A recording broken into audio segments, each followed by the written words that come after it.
listening to some background music. That's right. Hi, everyone. Welcome to a show. This show, it's really weird. The comments that you leave before we go live have suddenly started disappearing. And that's only something that's happened in the last, few weeks, I think. Since we've come back to the live shows, it's really weird because somebody said something really funny and now it's gone. So sorry, your funny thing is gone. It's going away in the background?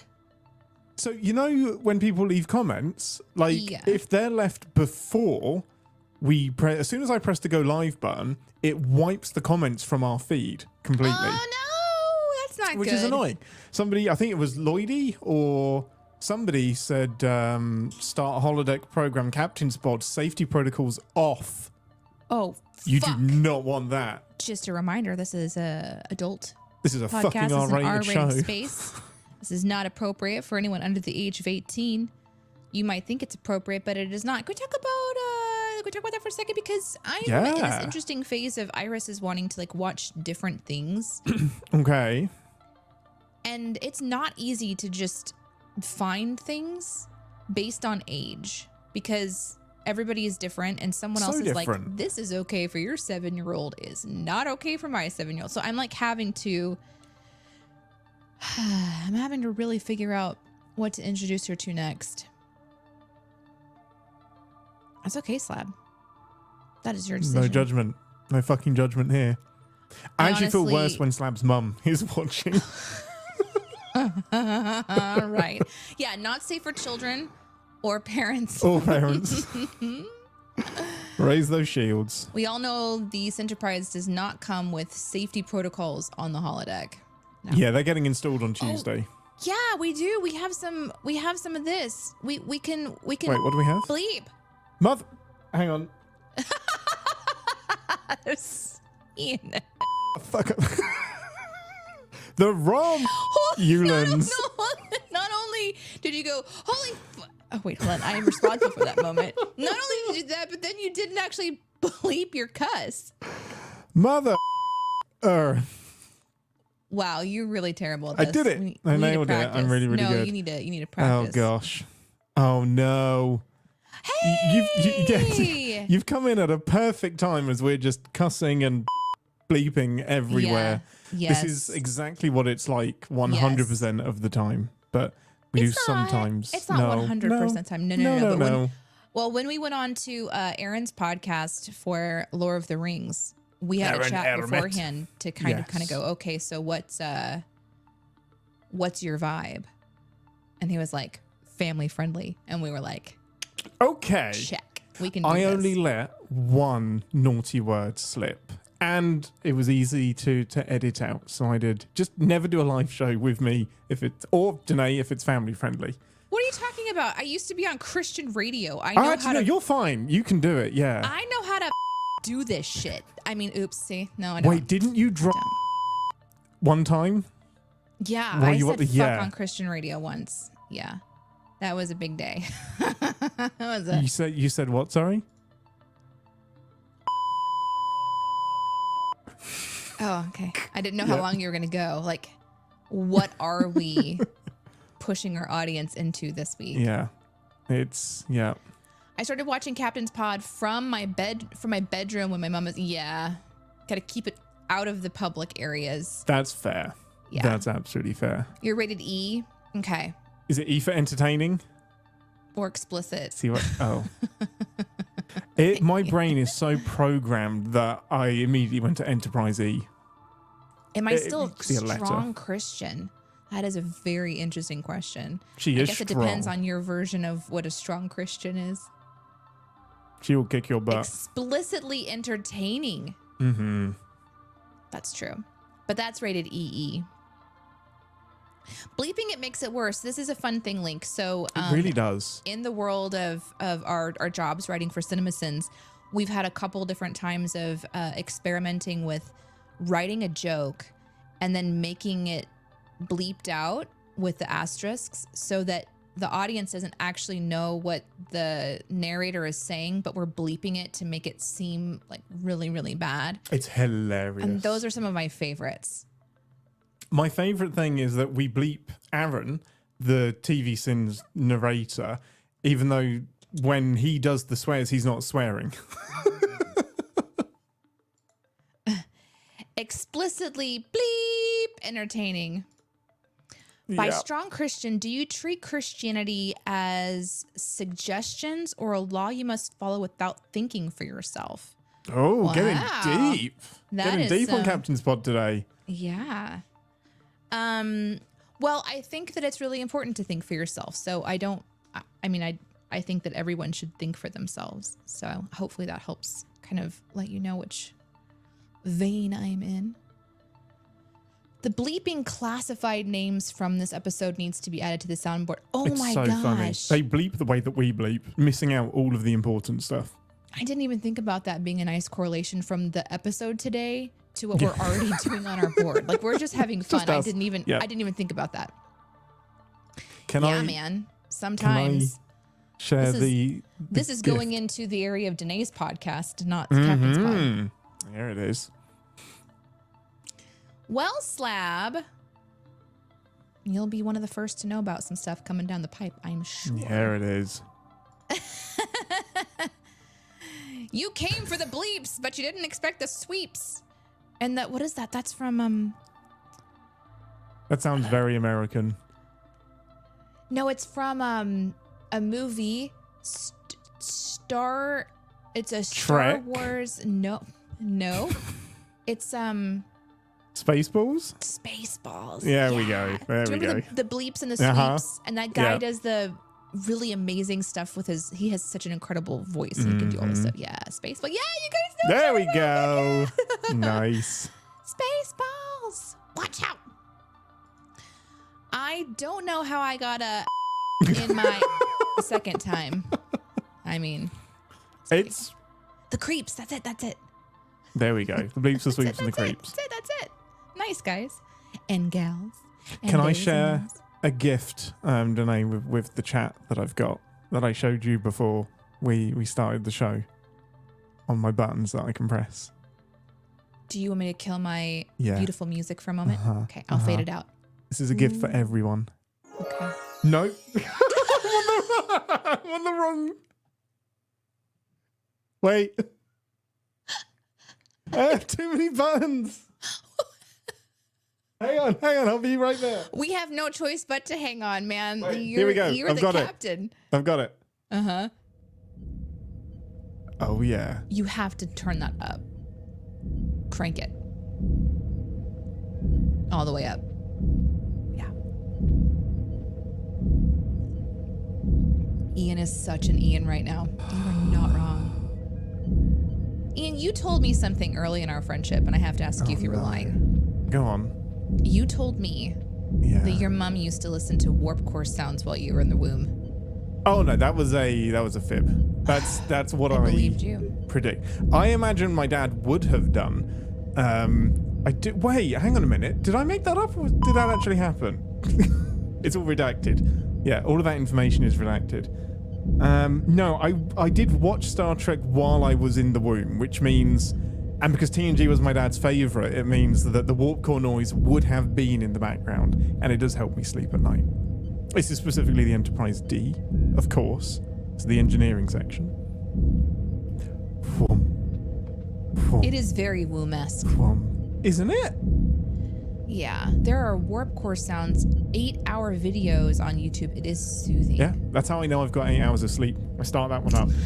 As soon as it finishes, it's just like, red alert, wake up! That'd be really funny if somebody just inserted like a red alert right into the middle of it and didn't tell anybody. And so you think That you're just would going to be be- able to sleep at night and all of a sudden it's like, whoop, No, whoop, this that's a thing kicks war off. crime. That's the worst. That's the worst thing you could do to a person. No. I missed the red alert! That happened in this episode too. There it did.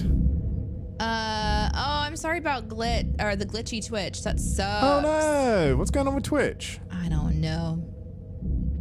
Grumble. I don't know, but I'll turn this music back on over the top of it so we have like a nice little combo. Is there too much? Is that okay? I bring mean, mine down a little I'm bit. okay with listening to a heartbeat. I can feel my body attempting to match the rhythm, so I think that's healthy because Yeah. it's nice and slow instead of like the that I'm on. Warp you know. 9. Vroom, vroom, vroom, vroom. Yeah.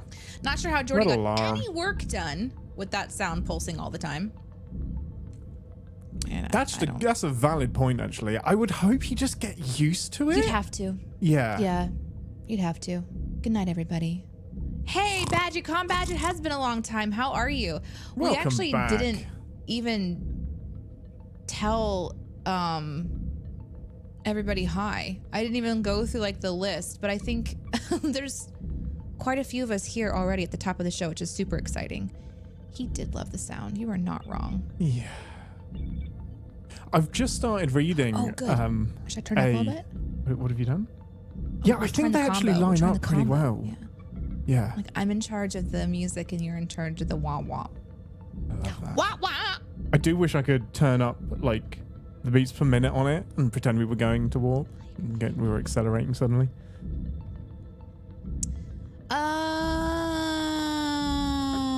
On Geordie's visor. Dead left. Okay. On Geordie's visor, I've just started reading Pliable Truths, which is one of the latest Star Trek book, and it reminded me of something that I'd kind of forgotten. And it cuts to a scene with Geordie in engineering. He takes his visor off to kind of rub his temples because he's doing a lot of work, and he's like, just take a quick break from the persistent headache that he always has while wearing the visor. Sucks, he right? is always in pain with that visor, and TNG mentions it, I think, in Encounter at Farpoint, the very first episode, and it will mention it 2-3 times, but whenever you see him, he is in pain. Yeah. Rough. Yeah, it reminds me of a family member that had to have surgery on their leg, and they have a pin in their leg, so it serves a purpose, but it's constant pain. Sucks. Yucks, that sucks. Yeah. Hello, Sri Lanka.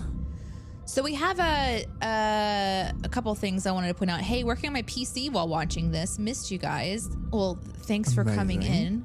Also, what was the other one? Where was it? I think it was Badgie that said, yeah, promotion. You had a promotion. Congratulations. Congrats. More I don't think responsibility, but you Badgie can't should come not in be the getting show. promoted. Badgie is a bad Badgie. Badgie should be deleted. Badgie is code. Badgie will do what it's told. That's true. Exactly. The person behind Badgie, congratulations.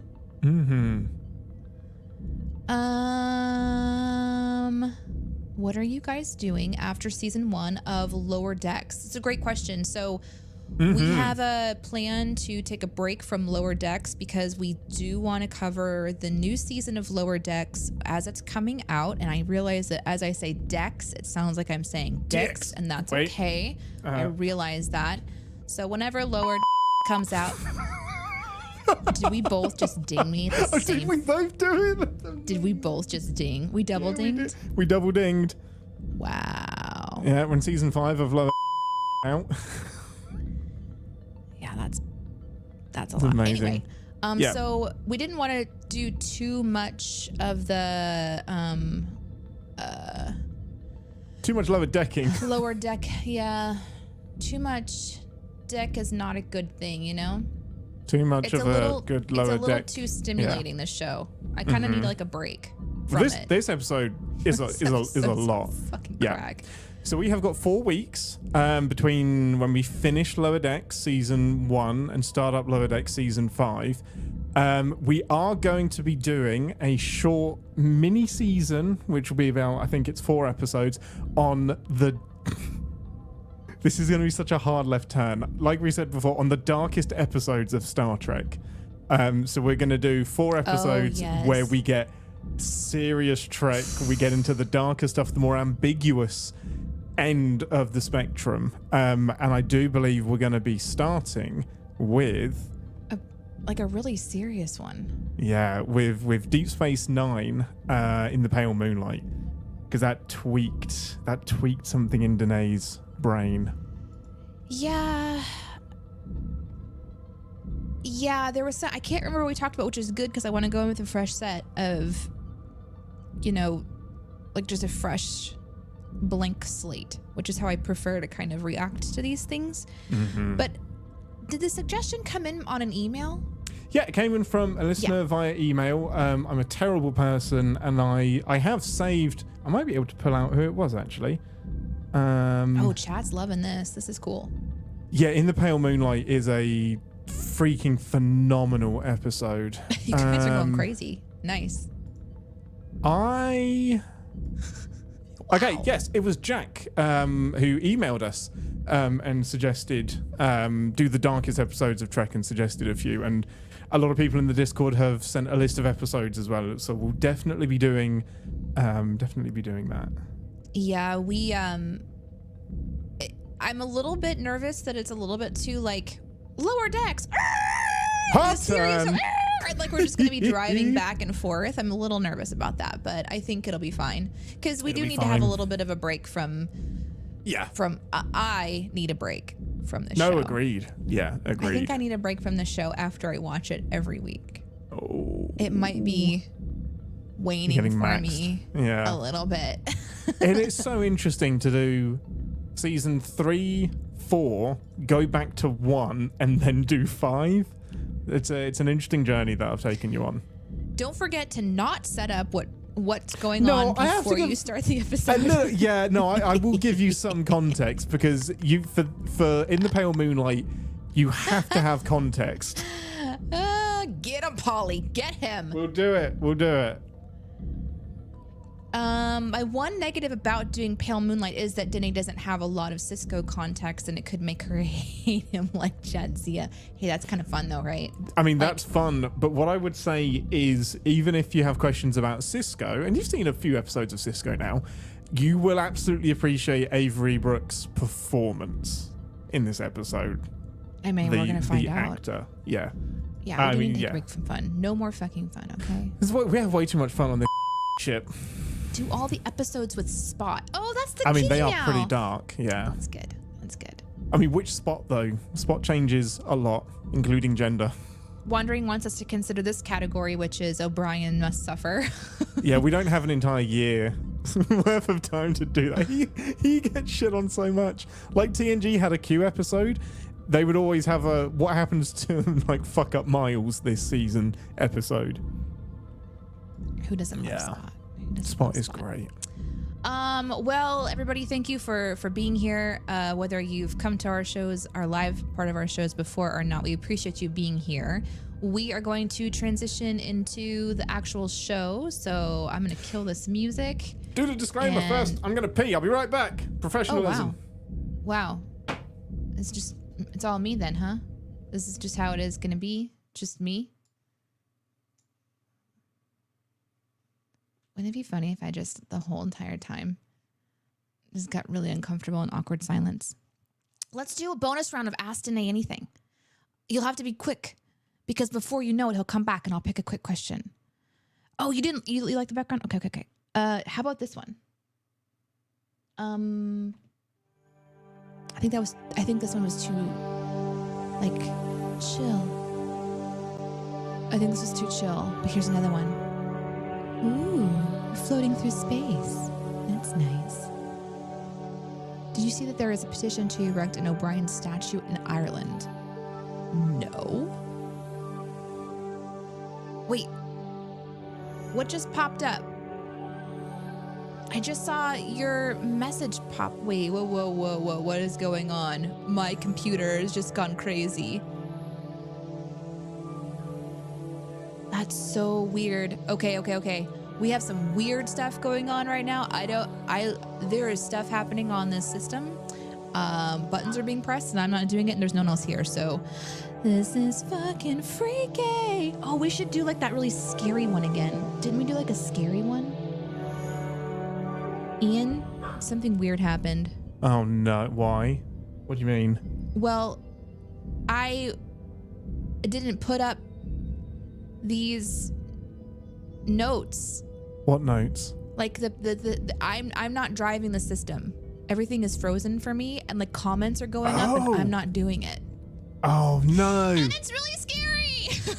I haven't done anything. I asked the chat for questions. I said I would do an AMA real quick. I'll answer some questions, get them in fast, and then all of a sudden, like everything froze in the comment area of our program and stuff started popping up on the screen that was not me. That's amazing. That's hands were up really here. freaky. It's It 100. really scary. It was not me. I I promise. know, I could see that you weren't here. That was made it extra scary. That's I am is so happening? sorry. Oh no. Clearly it was a ghost. Clearly. I can't, okay, so I think, let's show us a picture from your wall. Which one? Okay, I'll show you a picture of my dog. Yeah. So I painted this. Now, I took one of those classes where they draw out the outline of the dog or the pet that you want to do, and then they kind of give you a palette, and then they ask you to paint it. So I mixed all the colors together, and this is my Madeline. She was my Saint Bernard. I'm trying to kind of give you the whole What thing, a but it's kinda tricky. beautiful Here we go. girl. And when I took this picture, she was very old, and so that's why her nose is all cracked. See, her nose is cracked. That's because she was old. And her little eyes are kind of going a little white. No She jowly. was my little princess, and I loved her. I can't see your comments at all. Like, my screen's totally fucked. Oh, everyone's happy. Everyone's rooting for you. You like it? They love her. I want to do another one, but of my other dogs. Yeah, that would be a way more chaotic painting with Reese's and Twix. If I did a picture of Twix, it would have his paw kind of coming through, just being like, give me attention. You just see the base of his paw. That's it. It would just be his paw. Do you wanna refresh? Just come back in. See if that resets it for you. Well, producer Ian is going to be doing all the messages. Well, it's really weird. Like, if I try to do almost anything on the screen, it just like jitters. So I think, Interesting. yeah, we're gonna just give it a second, and then if we can't, then I will just turn my music off, and then we need to launch the show. Okay. So, Sarah said, "Do you know that you look like Lorelai Gilmore, the mom from the Gilmore Girls?" thank you. I don't know that. I don't know what that person looks like, but thank you. She is a Thank very you, I beautiful woman, objectively. Thank you. I appreciate it. Who is your favorite character of Lower Decks right now? Oh, that's an interesting question. My From favorite Link. character right now, if I was to watch it, like pretending that this is the only thing that I've seen, I would say Rutherford. Yeah, I like that. That's a Yeah. good answer. Yeah. Yeah, I really liked Rutherford in this episode. Let's jump into it, actually. Let's do it. Let's do it. And if my okay. computer does weird stuff and crashes, I will come right back. Outstanding. Okay. The correct answer is Tendy. I am with Cameron. It is Tendy. Yours is Tendy too, CDR? Oh my gosh. I love Tendy so much. Tendy's just great. Oh, sorry. Tendy is really... We'll get into it. Okay. All right, so you're updating What? the What? banner? Oh, Because shit. I That's on cannot. me now. Okay. Yep. I can do that. And I will say the things that I say, and do the hopefully, things. because I just touched my screen and it popped up something again. So who knows okay. how this is going to go? Thank you for being here. Thank you for being part of the live show. When we start the actual episode, which is in just a second, we will stop talking directly to you, our beloved chat, because we have to focus and do the actual podcast part. So this is what will show up in the final show. Well, I mean, Ian always edits it because it gets a little bit wacky. So we try to stay focused so he has less editing to do. So not only thank you for being here live, but thank you for downloading the podcast. Wow. You're rude is what you are. We will be jumping into the episode in just a moment. If anybody new comes in while we are doing this particular part of the show and they ask, why aren't they talking to us? You can kind of direct them to the little banner at the bottom, but usually everybody kind of like gets it. We do pin your comments for later, and oftentimes we have very similar thoughts to you. You think we're stealing your thoughts. Sometimes we are. Most of the time we don't. Sometimes we do. But you do influence the show. Sometimes you tell us really interesting facts about the episode or the actors or just various things that are happening. Yes. Very wise words from me. It's like one of my most famous quotes that was turned into a t-shirt that was, go live life and do stuff. That's the one. That's one of my most famous quotes. I'm actually going to turn it into not just a shirt. I want to make it into like a little thing to hang on the wall. Podcast series. So yeah, a podcast series. Mm-hmm. I think that's everything. We already said this is an R-rated show. We are broadcasting on multiple platforms. So if you're having trouble on one, you might pop over to the other. You can catch us on Twitch. You can catch us on YouTube. On YouTube, we're on the CinemaSins Podcast Network channel on the live tab. And on Twitch, we are multi-streaming over to my personal Twitch, which is Danae Says. Thank you guys for your support over there, even though this is the only content that I'm able to release right now. And we're also obviously on CinemaSins Live, as Ian and I both work for CinemaSins. And if you have any questions about that, we can get to that after the show, because we do come back at the end and talk about bullshit. Okay, bye. Oh, wait, no. Okay, let's go. David, I'm Bye, angry David. at you. We miss you. You're leaving. Okay, let's do the thing. Welcome. Nope. Whoopsie daisy. Wrong. What? In other news, my comments are working again. Yay! But I missed everything that happened when you left. It's all gone. That's like amazing. I have to scroll back up and find it. Nothing. I've saved some of them. They weren't swearing at you too much. You can't have it, Slab. It's his. Okay. Wait, my hoodie? I think he meant your hoodie that says "Live Life and Do Stuff." Thanks, Sci-Fi Brony. Appreciate Not it. doing the stuff like we've done the stuff. Stardate. We've done it. We've done it. Something else for those of you who are on Twitch, if you like something and you are able to clip it, please do. Especially if you're watching from a PC, it's a lot easier. Clip That's shit. the yeah. Okay. That's the only stuff that survives after, like, I think a week, because all of the watch it later videos disappear after a couple of weeks. If you ever want to see one of our past live shows, you have to find those over on the CinemaSins YouTube podcast network. Okay. Okay. Welcome to 10 Forward. Welcome to 10 Forward, the part of the show where we grab a drink from the replicator and share our immediate thoughts and feelings on the episode we just watched together. Most important question first. What is your something of choice from the replicator? I want eel juice. Eel juice. Well, I want a horn that you can only speak the truth into. It didn't say that you could only speak the truth.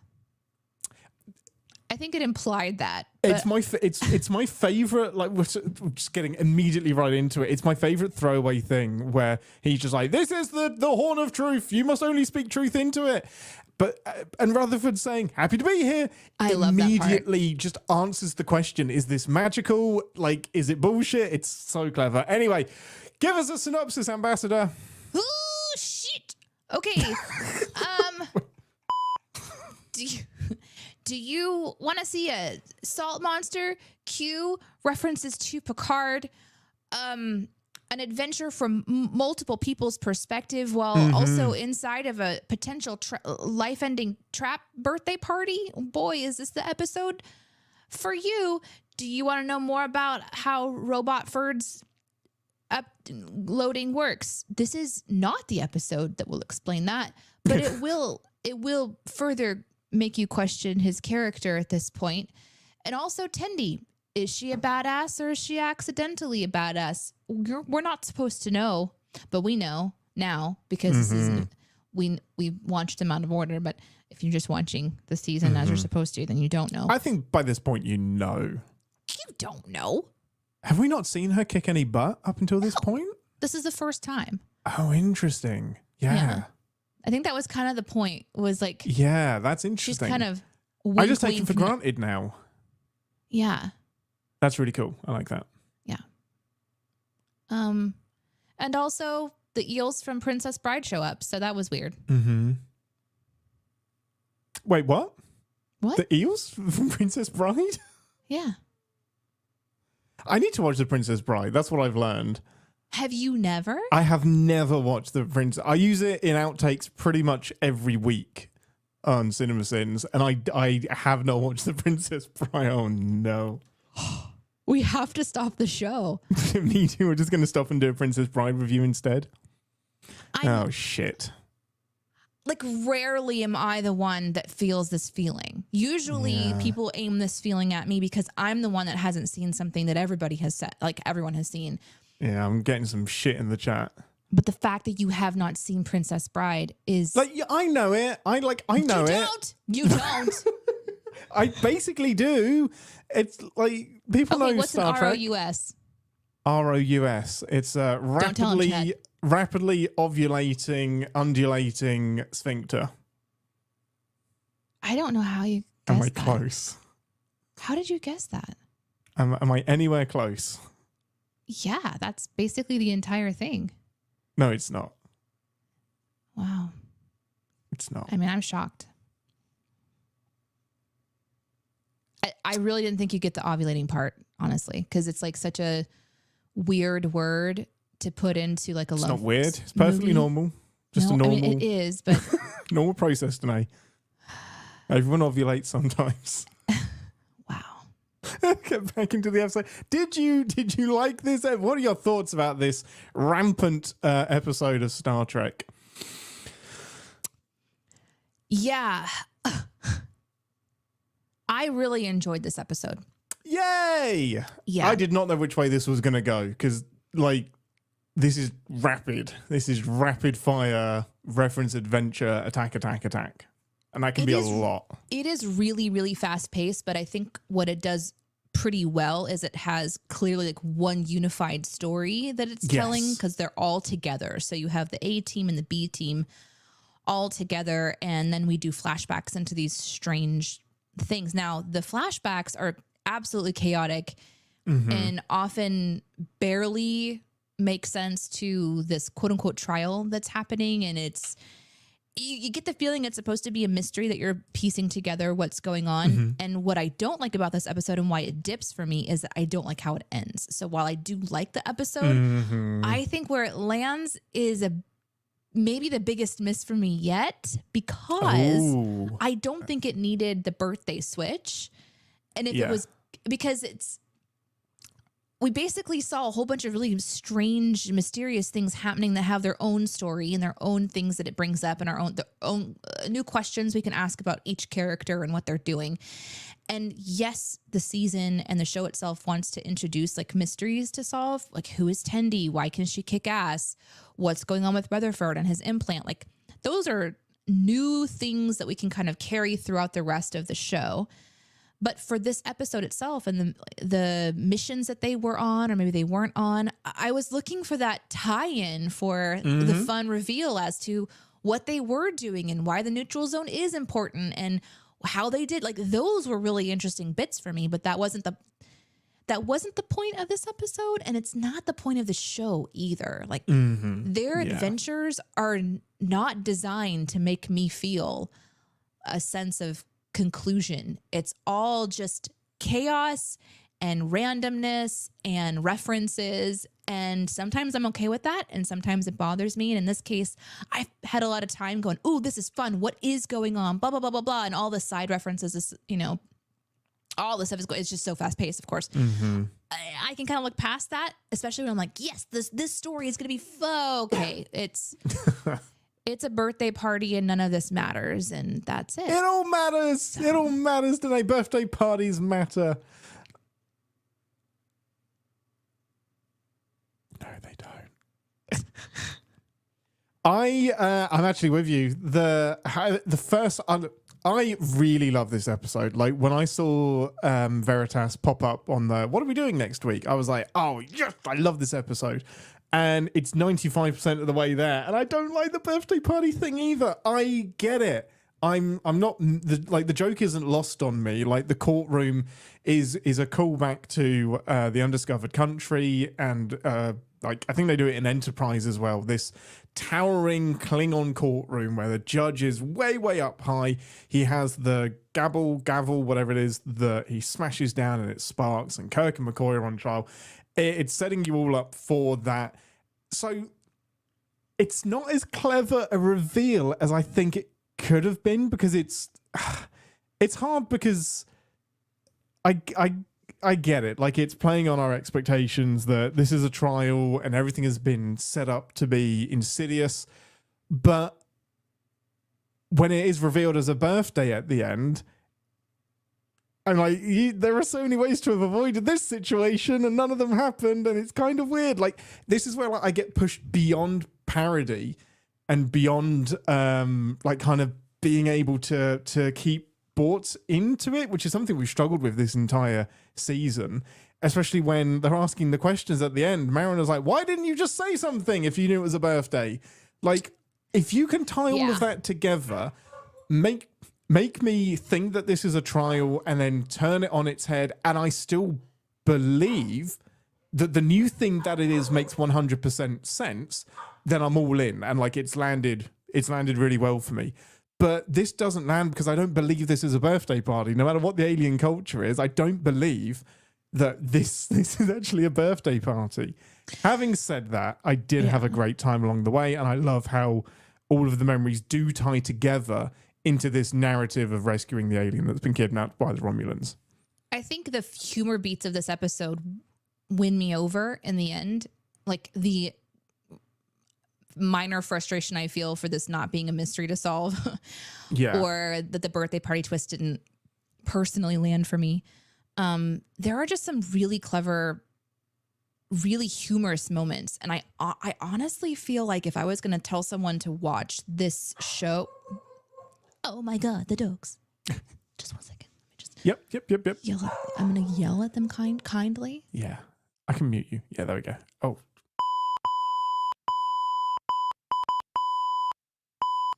She's not.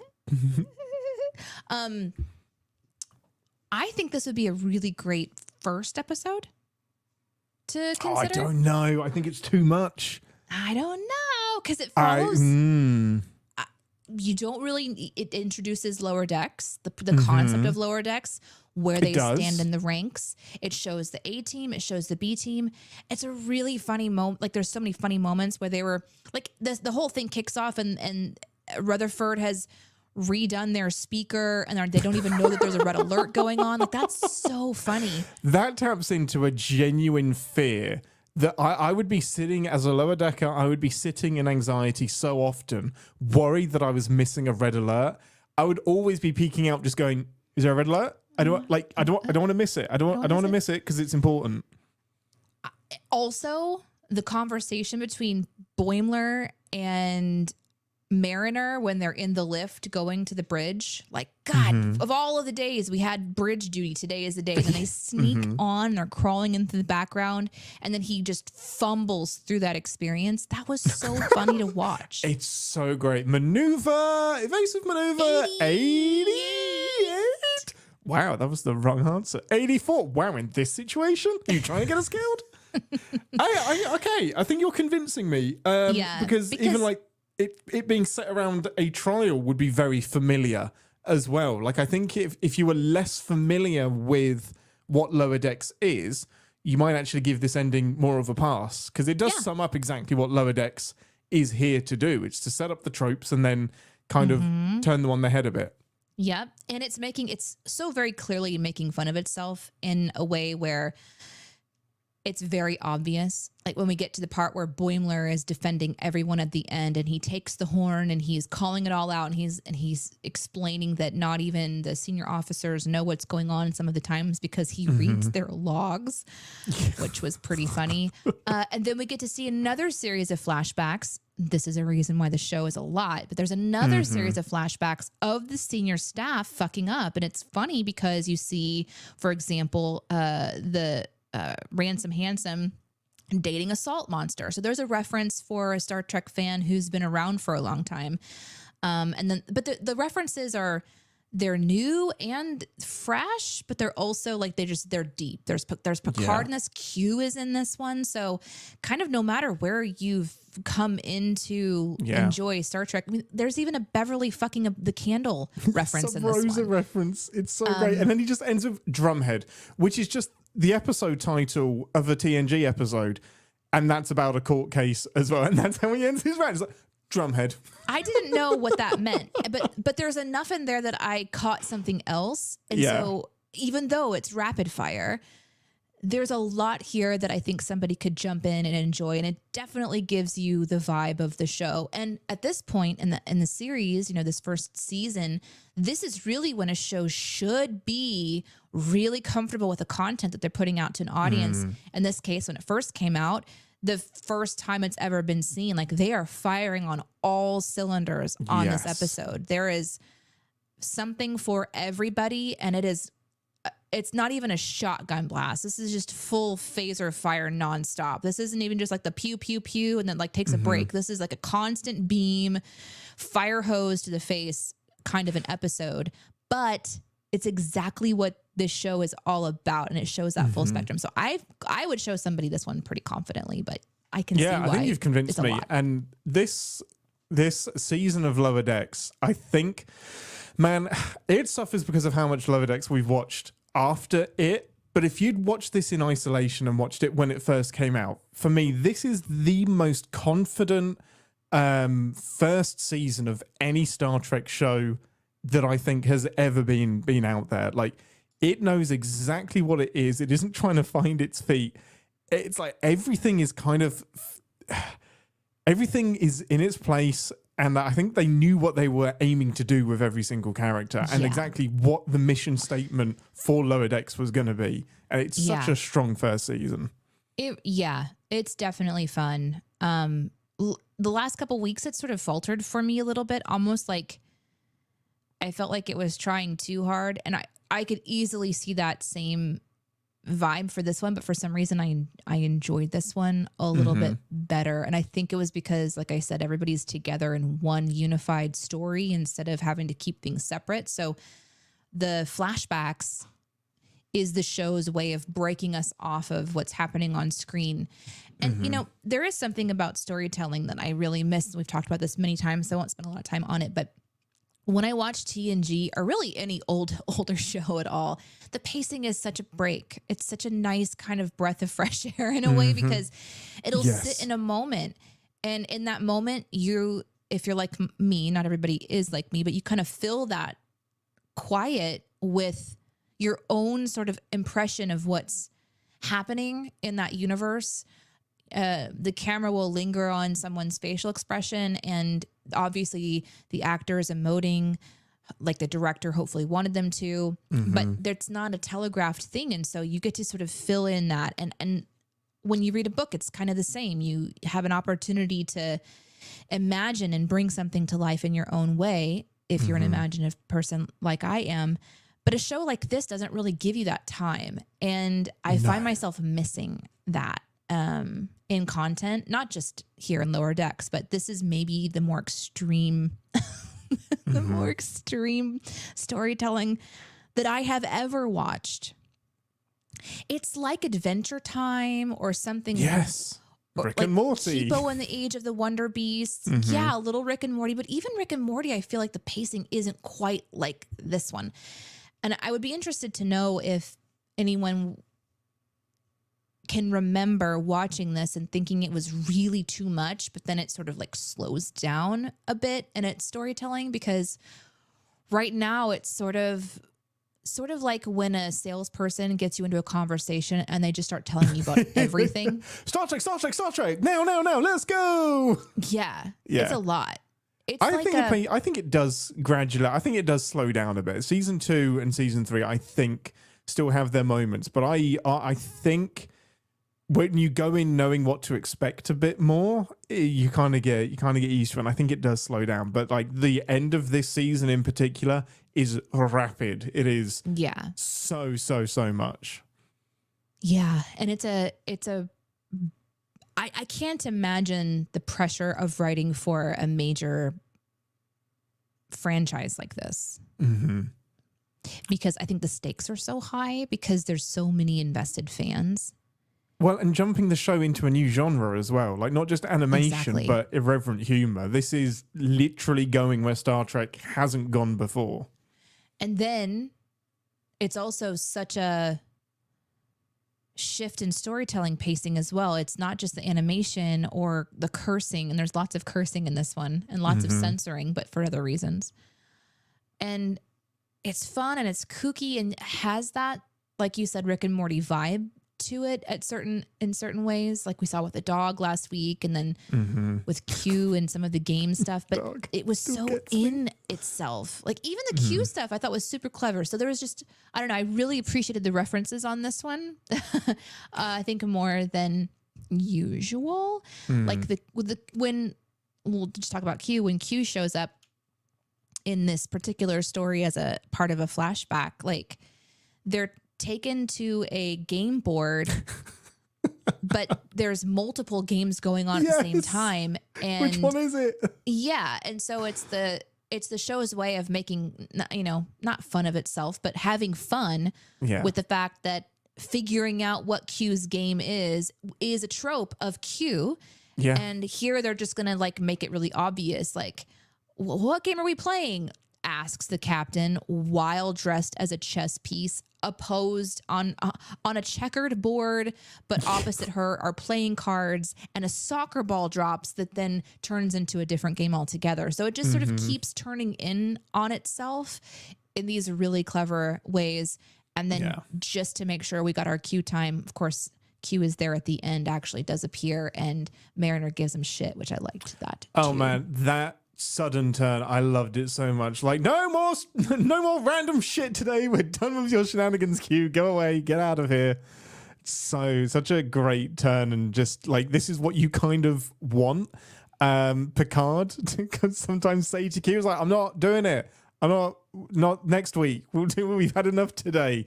Because it's kind of, I took it as like this commentary also on like the 1 week nature of the episodes as well, how adventures will kind of space themselves out.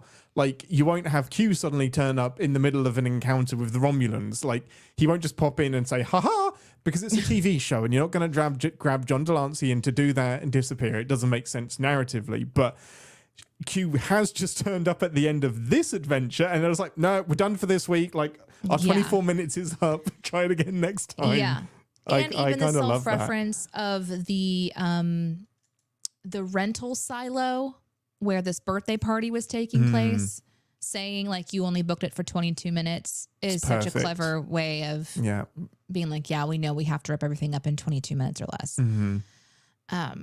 So yes, it was a good episode, but the humor for me was genuinely funny. And we get to be introduced, as mentioned, to a couple of character components that I think would hook somebody in a little bit more. Maybe at this point you're watching it and you're not really connecting to any sort of mystery to the characters or motivation. Maybe you're not interested in the will they, won't they of Rutherford Tendy that could be on camera or drawn. Maybe you're not into the back and forth of Mariner and Boimler and those characters.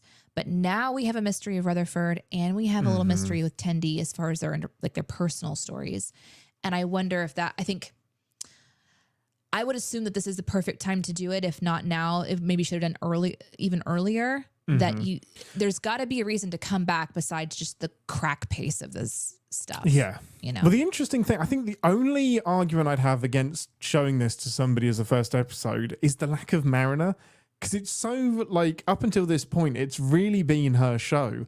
And it's interesting that Boimler gets the big speech at the end. Like, if you were starting here, you would think that Boimler was the main character. Like, it's interesting how Mariner ends up taking a back seat, and even like says a couple of things that are against character for me, where like Tendy is excited about cleaning the observation room, and then Mariner's like, I never get to clean the observation room. And is that just a throwaway joke, or is that tapping into like how she actually likes the same cool stuff that Boimler, Rutherford, and Tendy gets excited by, but throws up this wall of coolness that's like, no, I can't like that nerdy stuff because it's too nerdy. I know that this story is an arc, but I'm going back through all of the episodes I've seen, not just in the season, obviously, but the ones that I've actually seen up to this point. And I think there could be an argument to be made that this is a show that, yes, is maybe more of the pie about Mariner, but it is also Boimler. I think they're really sharing this attention of those kind of two characters, and rightfully so, because the fans of Star Trek may connect more to a Boimler, you know, and having such a rebellious character like Mariner is uncomfortable. So I think we need to have some security to ground into to make us feel like this isn't just making fun of ourselves, but it's actually got some deeper tone deeper tone to it. But yeah, I can see that being, it's still a good episode in my opinion to start with, because you're never gonna, you have to trust that person watching, that you know them well, give them an episode that you think that they're going to enjoy. If this is it, then great. And then if they want to watch it again, they can kind of get to know the characters as far as who is sort of on the top. That makes sense. Before we get into like some more specifics of the episode, you said that the references worked better for you this week than in previous episodes. That might just be a general feeling, but is there like a specific reason you can pin down as to why you think they worked better, or was it just a general, I just enjoyed it this time? I know that's a tricky one to articulate, because I don't know that I can explain why sometimes they work and sometimes they don't. Well, I mean, there's the simplest version, which is, it's a easy one, is that a lot of the ones today were visually on screen when referenced. So Q is there, you're talking about Q, you can see Q. Salt Monster, you see Salt Monster. Gorn, you see Gorn. So it's not these very cerebral callbacks, which this series is sort of known for. They'll make these references that a super fan will catch.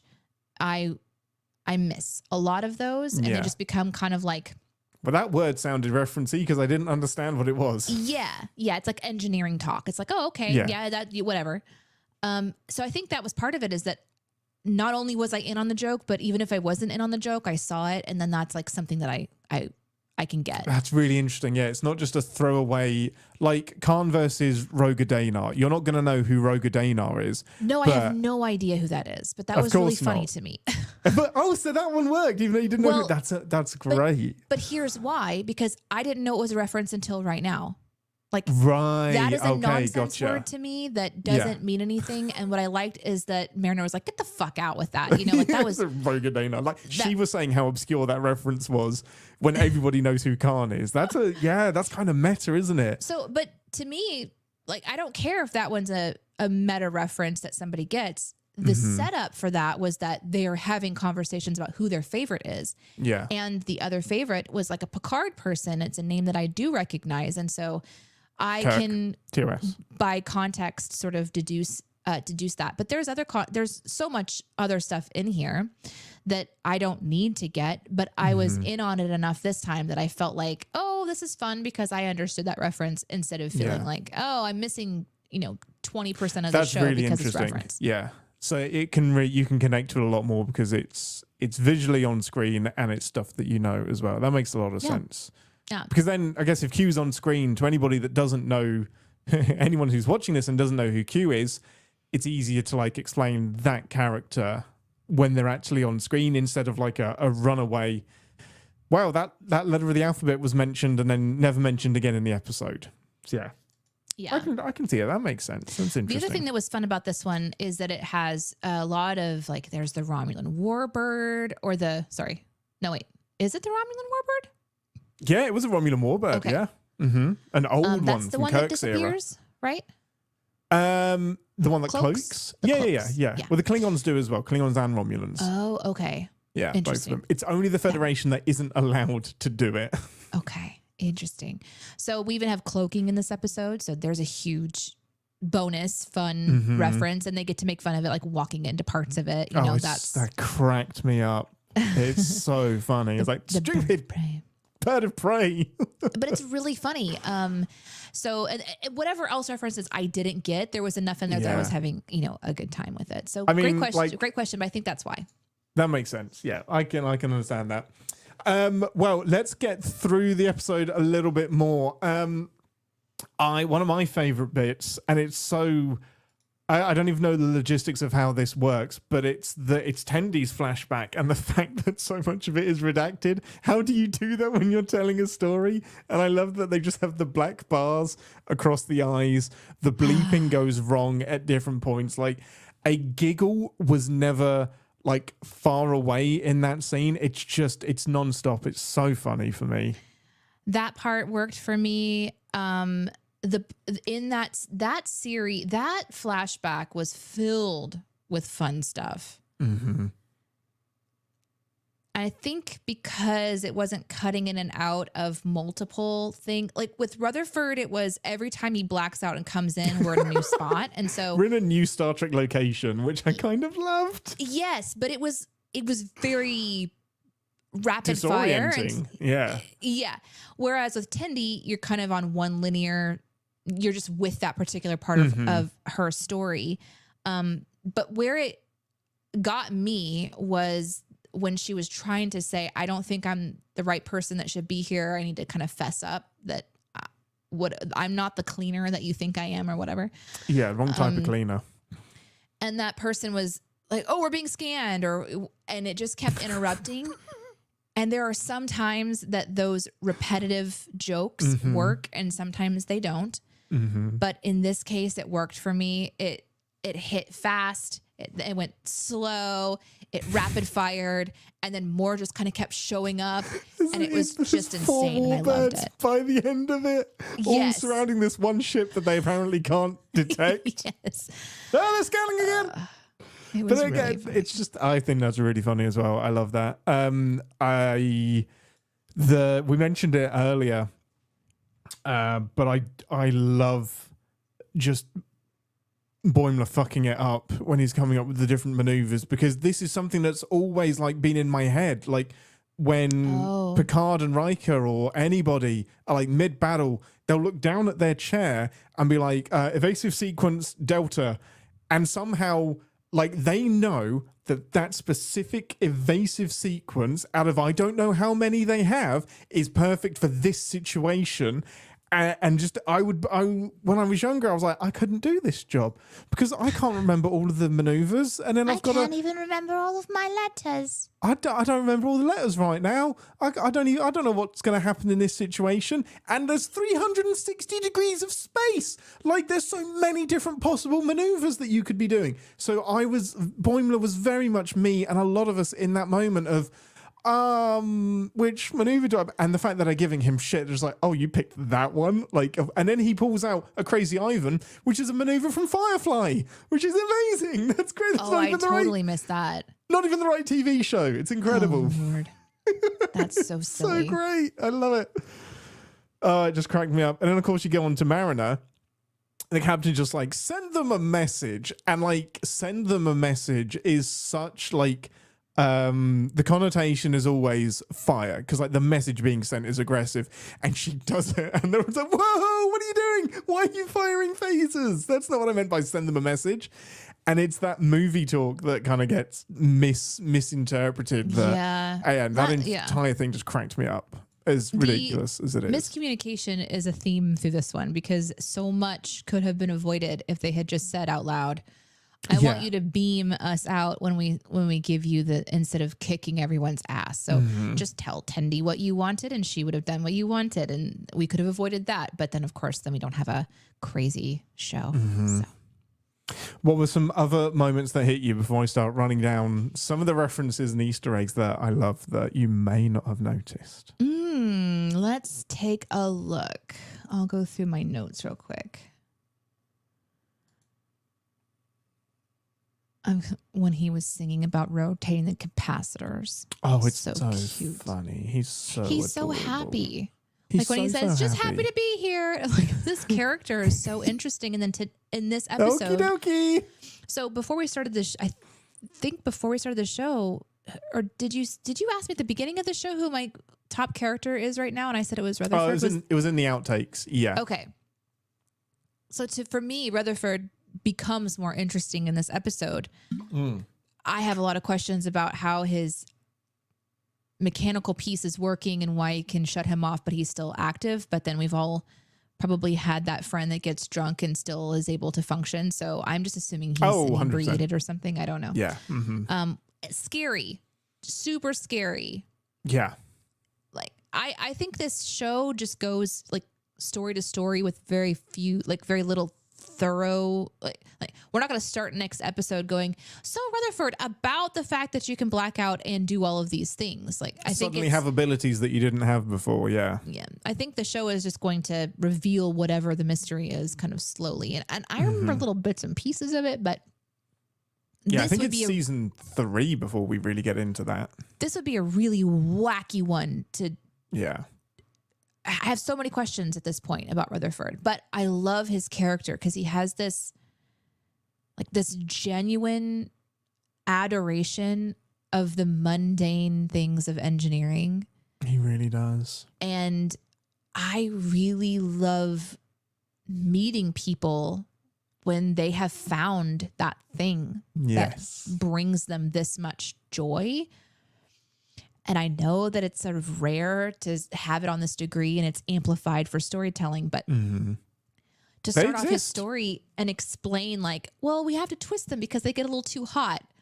Like, oh, that's cute. Okay, that makes sense. And he's just like, he's just singing his little song, you know, and then every time he's caught, like he's the one that's at the driver's, he's the one driving his brain and we're back into his story instead of being blacked out. He's just so adorable and really genuine in his attempt. He's the most genuine. Like the Rutherford that you're seeing is Rutherford. Like he doesn't really have the ability to project anything other than what he is. Like even when they're asking him like, do you have the information to do this Romulan thing, and they're just like, well, he's like, no, I can download it. Okay, fine, I'll download it. Wait, like Boimler would have made up some bullshit about, I already know this. Mariner would have like acted out. Tendi would have been shy. Rutherford's just like, I guess I can do that, but I didn't really want to update right now. You're right, he's the most genuine person on that ship. He's super, super great. And I think my curiosity about his story is the reason I would watch the next episode. I think I care most about whether or not he survives the world. I think you're just going to have to watch season 3 privately again because I think you'll appreciate Rutherford's story even more. Yeah.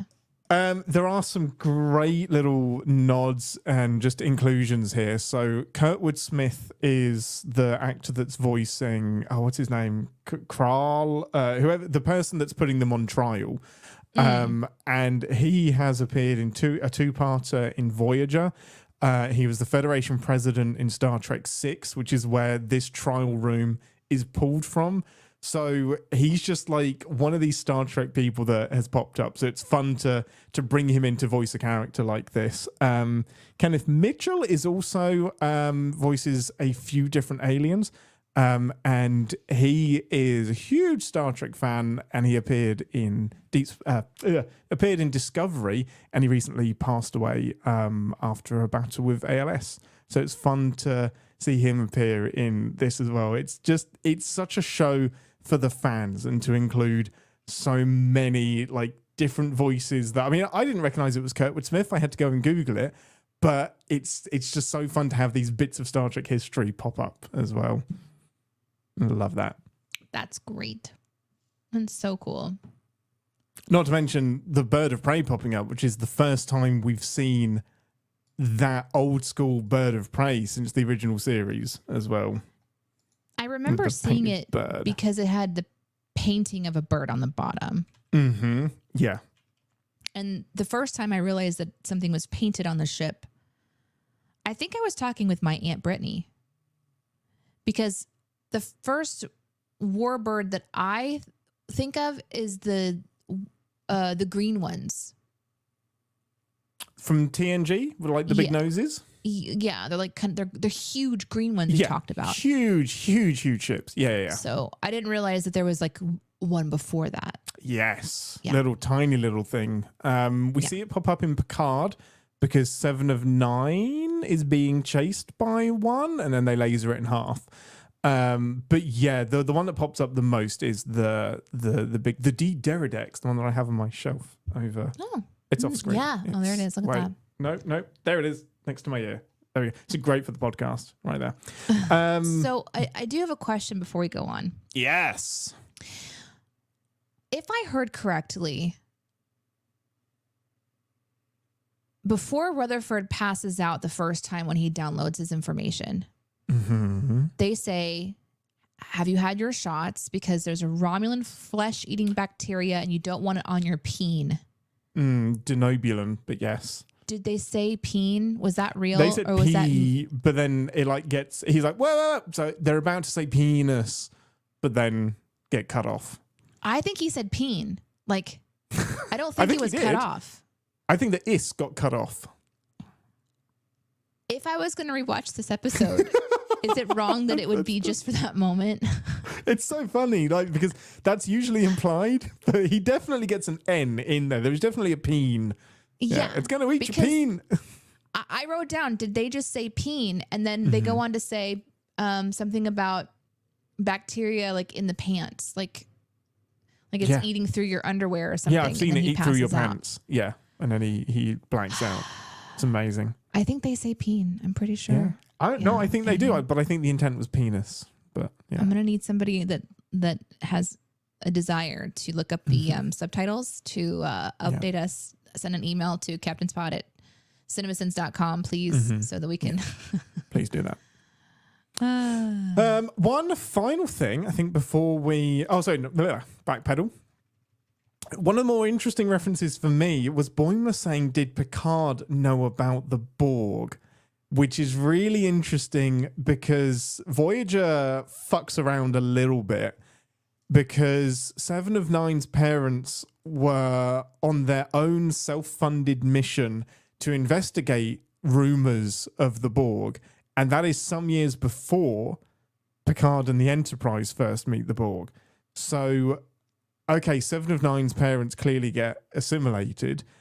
But that means that, like, nothing of them survived. Like, nothing... Like, the Federation knew they were off to investigate something, but no mention of their research. Anything they did made it back. So it's just, like, kind of this question that's hanging over the community of how alien were the Borg? How much did we know anything about the Borg at all? Wouldn't Picard have known? And obviously the answer is that episode of Voyager happened later. So... The Borg were invented for that episode, and then we retconned some stuff. So this episode says that he doesn't know. Well, Boimler is just like the suggestion is that actually Picard fucked up and did know about the Borg because he's listing all of the things that Starfleet officers get wrong. But it's more just like hanging this question, just put the question that the Star Trek community has, and just putting it out there, and just like, did Picard know about the Borg? Does it even matter? Because yeah, really interesting. I took that the other way, where he said there's a whole bunch of things the senior officers don't know. Picard about the Borg. But maybe it's just ambiguous enough that it's just... And I think that's it. It doesn't matter. Whether Picard did know or didn't, Starfleet is made up of fallible creatures. And that leads into one of the things I really like about this episode, which is listing the mission statement again, which is everyone fucks up. Like, even if we weren't on a California class, they fuck up on the Enterprise as well. We just don't see it on the TV show, is kind of what Boimler is saying and not saying. And Lower Decks is all about kind of seeing the fuck ups as much as anything else. So it just kind of like reset what the show is trying to present to us as well. Well, I will say that in the outtake section, we're going to read the comments from the chat about what they think about the Borg. Interesting. I love that. Love that. Source it from the community. Tell me how wrong I am. I love it. And also we get a Gorn wedding as well. This is the first time the Gorn return, and it's in the form of a wedding, and it's amazing. That was amazing. Gorns! Did we both just say that was amazing at the same time? Yeah, that's one that we say a lot. Ruined. Yeah, okay. Warbled. Yeah, we warbled it. I loved that.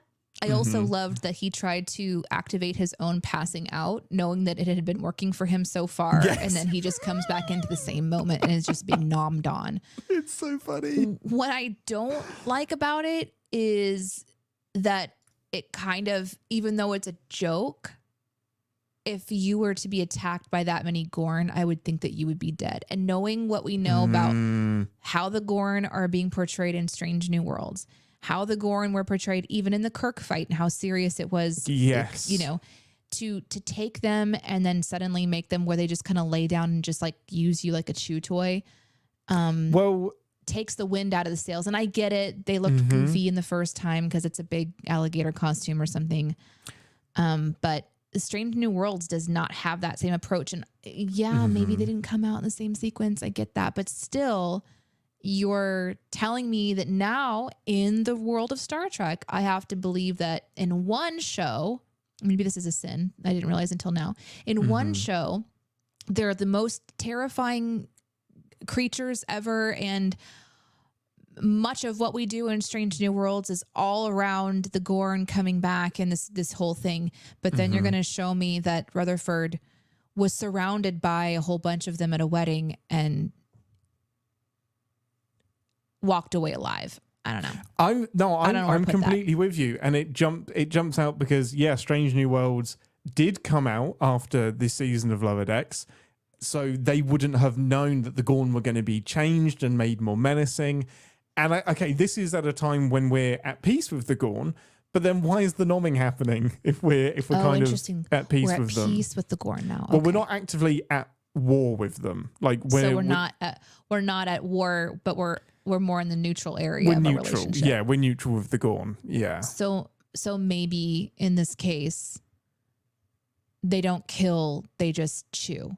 Yeah, it's just more of a nibbling. Like if you interrupted a Klingon wedding, you would leave that with a black eye, I would imagine. Like there's going to be some consequences to being dumped in. Or minus a peen. Minus a peen, exactly. With that, how many pips would you give it, Ambassador? 3 pips, I think. Yeah, I'll give it 3 pips. I like this one. It's rapid pace. I love that everything kind of gets tied together. I love the Boimlers in the background, and it's just like, wait, why were they getting the bird of the Romulan bird of prey? Why were they getting the map? I love that he's kind of tying all of the pieces together. The landing is fine. It's just not to my taste. Like the landing works. It's just I don't like it. I think that's where I'll settle on it. I know what they were doing, but I didn't like that it was a birthday. It doesn't quite work for me. A Gorn wedding, perhaps that would have worked. With that, let's head over to engineering to do some of our fun little sins. Red alarm.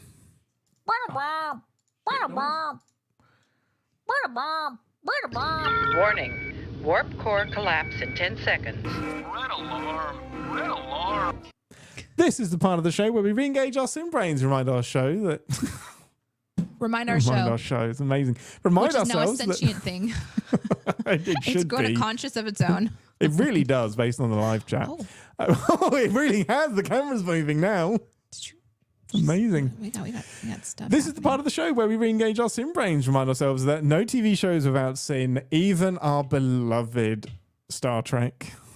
Ambassador, you first. Why are we still using lint rollers? Can you think of a better... You know how efficient lint rollers are? They're incredible. I guess it depends on what kind of lint roller you're getting. If you're getting one that has it's reusable, I guess it's okay. But they're not that great. No. I mean that first they are for your clothes. Roll, yeah. But if we're still using sticky tape to remove hair in the future, I'm just really upset about that. We have sonic showers. Surely there's a little thing that could just detect hair, remove hair. We have light sticks that can seal wounds back together. You'd think there would be a wand with a light on it that would get rid of the cat hair. Yeah. That's right. Or maybe there's an inoculation that stops her from shedding at all. I mean, maybe shedding is good. Yeah, maybe she needs to do that. I like sweating. That's why I don't take it the antiperspirant.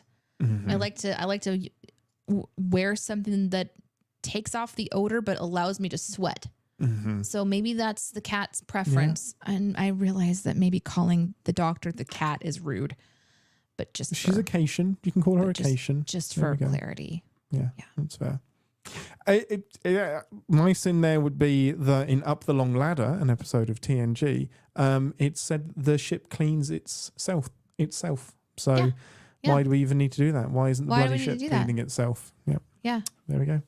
Maybe it's just that the Cerritos isn't because it's not as advanced as the Enterprise D. Maybe that's it. Yeah. I would like to sin that Rutherford has perfect memory, and wow, how much that should come in handy when it doesn't. Rarely mentioned that Rutherford has a perfect recall of everything, and they do not utilize that shit more. Yeah. I'm not even going to give specifics. I can just guarantee there are so many situations where that would come in handy, and it doesn't. Yeah. I think you realize sometimes that you've written something a little OP and then you just have to kind of pretend like it didn't happen. Data, for example. Data, for example. he should be leading every single away mission in every aspect. There we go. Another one of my sins is that they say the comms are going to be going silent and then they used the comms, which is something I get really bothered by because I think he did like the little in-ear thing and said, he says something and I can't remember what Handsome says, but he says something right after saying going quiet. And that really bothers me in movies and shows. I want to see what it's like whenever you go quiet. Yeah. Be quiet. How does this script play out when there are no words? Shoosh. That's right. I'm going to say that you should not be able to miss a red alarm. Yes, Rutherford messes with the speakers. There's certain things that should bypass any messing around that you've done. It should just, like my lovely new board here, I can mess around with the dials and the levels as much as I like, but the raw recording ignores that and is like, nope, no. This is more important. Stop fucking with it. And the red alert should be untamperable. And yet it's not. And yet Rutherford tampered. For reasons. Let's take a look.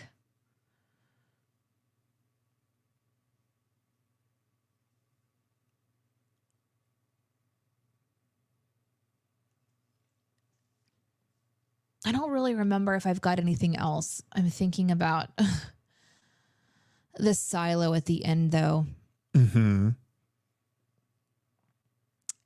There's got to be a sin, and maybe it's just part of their culture of this alien species, but the silo is used for events. And in this case, this guy booked this event silo to have a party to celebrate his return. And he's invited Starfleet / taken them to have this like eel tank. We have the beam of celebration happening. There's a whole bunch. Mm-hmm. This event silo has all the bells and whistles of every party that you'd ever want to go to. Yeah. They have a beam of celebration. And maybe I can believe all of that, but do I believe that a guy who just came with a cake to celebrate his daughter's 100th birthday would pretend to be part of somebody else's celebration? Why is he banging minutes? a ball that looks like a gavel from Star Trek 6? There's something there that I would sin.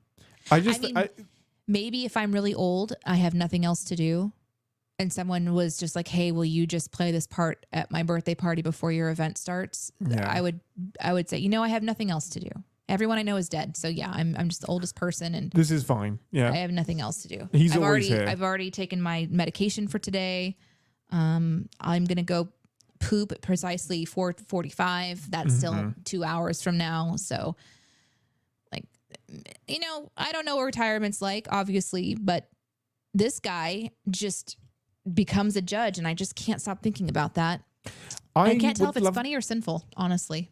Well, I would love it to have a function, because I think this episode is so close to landing that if all of the elements had a function that made sense in both a trial and a birthday celebration, and like you can moan and say, oh, just switch your brain off and have fun with it, it's just silliness, but it can like really, really sing when the gavel and the person behind it means something, the darkness means something, the eels mean something, instead of just saying, why were the eels here? You ruined this. Why are the eels here? You ruined this. Like, non-explanations don't get a pass in my brain. It's like, it can sing and it can get to that next level when it's like, oh, I misinterpreted everything, and everything has an explanation and a reason. Like the intensity of why he's accusing them of these things and why he's offering up a punishment, and never once mentioning the inscription wall and why they're there. Like you would go about this so differently. Yes. And if you're not, tell me why you're going about it differently. I understand that the show is implying that he's waiting his turn, but he showed up 20 some minutes before the party and joined someone else's celebration, and then just sat there and was like, I think I'm going to hit the gavel right now, without any conversation to the party giver, you know, like Yeah. he's like, I don't even know him. And it's, well, then how did he know to hit the gavel at that time? And Yes. why is he pretending? Why are Just tell me why. Just give me a reason. Yeah. Like, you can call it classified, fine, but that's not an explanation. Give me an explanation. Makes it better. Not just because I can't have fun, just because I want to know. And there could be a reason. Biggest sin of the episode. I'm annoyed. Also, don't throw phasers at people, especially phaser rifles. Just chucking phaser rifles all over the place. Quit it, Ransom. Is Stop that your it. next sin? Is Yeah, phaser it's my rifle? next sin. You're the worst first officer. Stop throwing rifles at people. Mine is torturing eels for no reason. It's fair. Just boiling them. Just boiling eels. It's overkill. I mean, it's a redundant. delicacy in some places. In London, it is. Is it? Jellied eels. Yeah, that's a thing. I'm sorry. Yeah, jellied eels. Yeah, it's a thing. Okay. Like, It's yummy. It's like just a seafood mix, but with in a gelatin thing. Yeah. like in Classic. a Jello mold. Like you put in like a yeah, little, it's like a little like a festive Jello No, mold, and it's- it's just got like a circled eel, like No. sort of like in that little poo swirl, you know. It's and not in a mold. It's Is in it a a- cup, and it's jellied. So it's not like a solid thing. It's like it's all mixed up. Okay. Like, yeah. Cool. Mm-hmm. It's yummy. I have had a eel, but I've had like a barbecue type eel, and it's only like a tiny little inch long section on my sushi. Mm-hmm. Yeah. Yeah. It's And similar that to that, feels but more very rustic. different than jellied eel for some reason. Yeah. No, it's we keep more of like the fishiness around it. Hmm. Yeah. Okay. Yeah. Cool. Yeah. What were we talking about? I don't know. There is the rapid fire sinning that Boimler Mariner does at the end, and my biggest one was, why was the Cerritos on a mission to Romulus? And I was like, yeah, you can have your characters ask that question, but I want to know why. Why was the second contact ship on this covert special ops mission to Romulus of all places? Like, why wasn't it the Enterprise? I want to know. Grr. Tell me all of the things. Tell me why. I want to know. Tell me why. I think that's all of them for me. I've got a few more. Why aren't the Romulans shooting at Tendi? They all just run at her and let her beat them up instead of shooting them with their Romulan disruptors. One at a time cliche. Yeah, one at a time cliche. How does Mariner know that's a salt vampire? Should have How does Mariner ever know anything that But I mean, specifically in that instance, like, how did She she saw know that was a salt vampire? And why is it allowed? Why is it allowed on the ship? she saw it? But why is it allowed on the ship? Why isn't that raising more Maybe it's issues? peace times, just like the Gorn. Also, why is the salt vampire coming up as a new person? Their MO in the original series episode, The Man Trap, was to appear as somebody from That their they knew. past that they knew, and that's how They've you suck them evolved. in.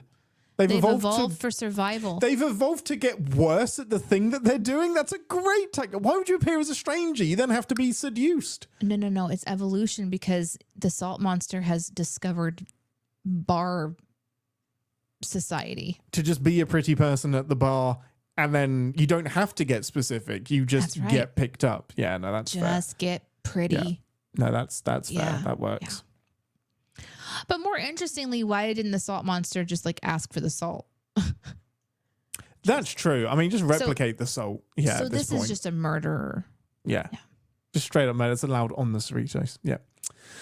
I also just think it's bullshit that Tendi ended up on the mission, to be honest, because Yeah, that was Ransom surprising. just accepts that it's Tendi and that he didn't know it was going to be Tendi and just assumes it's the cleaner. What happened to the actual cleaner? Why? Where did they end Right. up? Why aren't they asking questions? Yep. You know, because I know what I know about Tendi and her in the future, I Mm-hmm. thought maybe she was brought along specifically to kick ass and they just knew that it was Yeah. in there somewhere. But then when the show says that she was meant to just beam them out, my question was then why is she down there at all? Why not just stay Yeah. on the shuttle or the ship or whatever? Yeah. Because that's where you can beam from too. Or if you're That's O'Brien, you exactly can beam right. from pretty much anywhere. You have beaming just embedded into your body. My last one was, I cannot believe that not 1, not 2, not 3, not 4 new Romulan warbirds can't detect the cloak of an old Romulan warbird. I get maybe it can slip by the Federation, but even like the Federation knows how to see through that old cloaking technology to some degree. New Romulan should just have a button that says detect other cloaked ships, because it's our technology. We should know how to be able to see through it. So yeah, it seemed a little bit hilarious, but ridiculous, and we would sin it as such. Yes, I'm a nerd. Anything else, Ambassador? Nope. Okay, well, thank you for joining us on that crazy ride through Lower Decks. Next week is episode 9, Crisis Point, which is...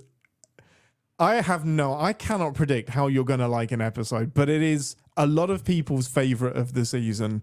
Don't tell me that. I'm going to reserve... No, I'm going to reserve my opinion on the episode until next week, but it is a memorable one, to say the least. So join us next week. Does somebody die? That's my favorite. Join us. Somebody gets eaten by a trash bag, and it's not Tasha this time. Oh. What do you mean? Oh, we love Tasha. You don't know enough about Tasha yet, actually. We haven't seen enough Tasha episodes. Hold on a second. I have an idea. We love Tasha.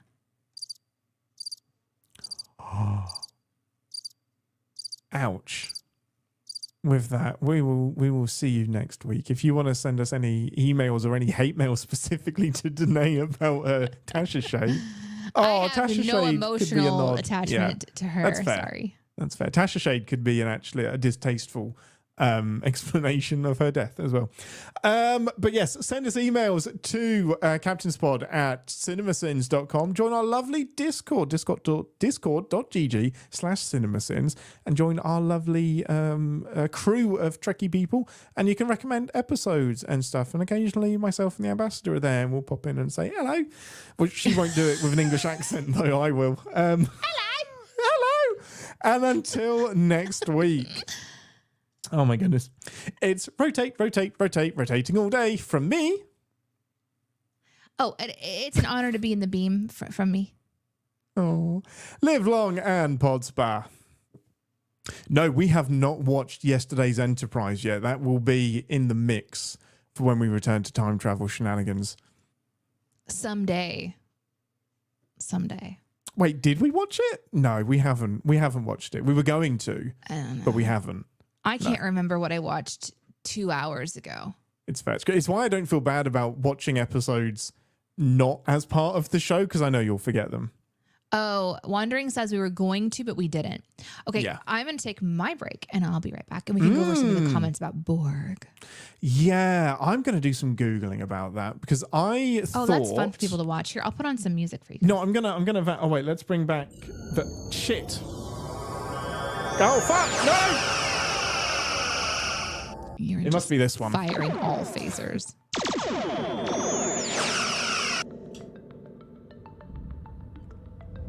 Okay, there we go.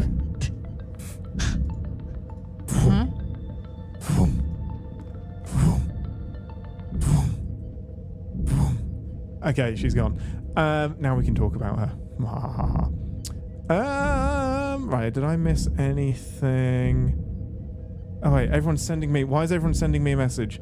What's going on? Danaean. Oh my gosh, should we go through the transporter at the same time? Wait, is someone sending me a message? I don't know. Anyway, Nick made a valid point about... I did some research when I got to that Voyager episode, and I believe her parents were studying the Borg after the episode where Q introduced them, but I thought it had to be pre that episode, and I just put it down to the ship was destroyed. Starfleet didn't know what they were investigating. But then Slab also makes a valid point. I think Starfleet knew about the Borg before the Enterprise met them at J25, but it's not something you tell all of the captains about because it's information overload. So yeah, my headcanon is that they knew that the Hansons interacted with some kind of creature, some kind of species, but didn't specifically know it was the Borg, and then put the pieces together after the fact. So I think it's pretty clear that that Picard did not know. You about started the Borg. without me? Started what? That's what you Talking said about to do. Borg. You said to do that. You literally said, while I take my break, you can do the comments about the Borg. I can't believe you. Wow. I'm going to do some Amazing. Googling. What? Hang on. What year did the Hansons meet the Borg? And that's not the Umbop Hansons. Although that's Who's a the crossover Hansons? I want. Teach me. The Hansons did Mbap. Dab, dab, No, I know. Like doo. I'm talking about the ones you're talking about. I know. Oh, so Seven of Nine's original name is Annika Hansen, and her parents were xenobiologists, and they were investigating the Borg. Their ship gets captured, they all get assimilated. Oh. Yeah, they took their fucking kid to investigate the Borg. That's pretty dangerous. So, an AI overview says, in Star Trek universe, the Hansons received approval from the Federation Council to study the Borg in 2353, 12 years before the Borg existence was known to them. So yeah, that's 12 years before the Enterprise is sent to meet the Borg. They didn't know it was the Borg when they went. Yeah, I think that's the insinuation, although I'm pretty sure their research thing is like, we've called them the Borg, we want to go meet them. But also, they wouldn't know they were called the Borg because the Borg called themselves the Borg. What a thing to call yourself. You We are the had Borg. nothing but options, and you went with Borg. An English word, cyborg. Yeah. Borg. It sounds too much like bored. I mean, to be fair, the more baffling thing is that the Enterprise, the NX-01, Archer's Enterprise, also meet the Borg. And that's like 200 years before TNG. 150. Borgers. So yeah. I That would be don't a buy great that name for a research restaurant. happened. Let's have burgers for Yeah. dinner. A burger with or without cheese. Sounds yummy. I think I'm hungry. Oh, I'm starving. I'm going to go out and get some food after this. For sure. Phases. I love that so much. So good. Let's see. What else have we got in the... What messages have you saved, Danae? I'm actually just gonna jump into that right now and kind of go through. Yeah, let's do it. I'll stay in the live chat. Cameron said, "Oh, regarding 10 Forward, Danae, I lived in a town that had a bar named 44 East. That was the name of the bar. It was also the address 44 East Avenue, so it is both." If we ever open a bar, we're going to name it 10 Forward regardless of where it is. Just no matter, yeah. Yeah. We also will be sued by Star Trek. We won't because it's a location, not the name of a bar. Oh, I see. So it's both like my dream and my nightmare all together as one. Which is exactly what a bar should be. Here was a question during my Ask Me Anything moment that went totally awry. My favorite hair color that I've ever had Can I guess? was, Can I guess? yeah, Red. yes. But Yes. it's because we had worked for, I think, a year at that point at making it a variegated red. So it was Ombre. not quite, like it wasn't Fifth Element like that. It was like from purples into reds, and I really liked it. But my hair was shorter then, and I had the side of my head shaved as well. Actually, it was on this side. And so I could flip my hair over to the other side as it grew out awkwardly for a while. And it took a while for it to grow back. So, but that was one of my favorite colors because it was so fun, but it's so expensive to upkeep because I it's bet. like darker colors with a lighter hair. It's very tricky. But One of my favorite patch notes from Baldur's Gate, there was a patch that came out last week, and it said, Karlak will now no longer brush the side of her hair that is shaved. yes, That's so great. she will no longer brush that side of her head. Yep. Although it is supposed to stimulate hair growth. Yeah, it feels great as well. So, that's fine. It's fine. I've never coloured my hair. I have had it straightened when it was long enough to be in a ponytail. Like with a flat iron? With straighteners, with hair straighteners, yeah. Straightened when I was at uni, yeah. That's interesting. It gets very straight, as you'd imagine. So I watched a quick little short video of this lady, and she was doing her hair, and whoever was videoing her, I'm guessing significant other or something, was like, could you tell everyone what you're doing? And she's like, I'm straightening my hair. No, I'm curling my hair. And he said, and what did you do before that? And she's like, I straightened it. And he said, because before that, what was your hair? And she says, naturally, it's curly. So she has naturally curly hair that she straightened to then curl in a specific way. And she's just been doing it for hours to get it like this perfect way that she wants it. Because if you explain it that way, of course, it sounds ridiculous. But that it makes sense. You have to make the egg to break it to make it again into something edible. It's really something that I forgot to mention in the show, but we were actually talking about The Hunted a couple of days ago on Discord, and I forgot that Dana, who is the main person in that episode, gets a shout out in this episode. So we were talking about The Hunted and Roga Dana a few days ago, and it's so funny, us nerds. And I was just saying how I love Worf's delivery because they're chasing after him, and Worf just gives this epic delivery of, I have Dana! And it's just like, you could just like, I have Dana. Like, he like breaks it down into the like way like overemphasized syllables, and it lives in my head forever. Just Michael Dorn saying, I have Dana. Just sing-songs it to Picard. It's great.